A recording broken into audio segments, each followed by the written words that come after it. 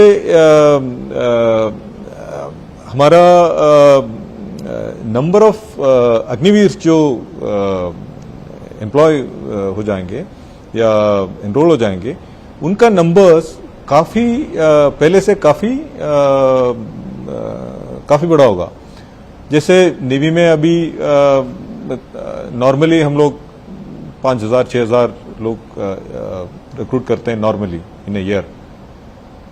But 4-5 سال کے بعد جیسے یہ اسکیم بڑھتا جائے گا ہم کو ریٹین کرنا ہے 25%. اس لیے ہم لوگ ریٹین انرول کریں گے آلموسٹ 4 times دیٹ نمبر, مطلب 20,000 یا 18,000 کے آس پاس کے نمبرز کو ہم لوگ 4 سال کے لیے ریکروٹ کریں گے. تو ایک ہر سال تو آپ کا کہنا ہے نوکریاں بڑھیں گی مطلب اپرچونٹیز شارٹر ڈیوریشن کا جو جاب اپرچونٹیز ہے وہ کافی 3-4 times وہ بڑھیں گے. تو opportunity for every youth to come and serve in the armed forces جو ابھی نہیں ہو سکتا ہے وہ لاگو ہوگا.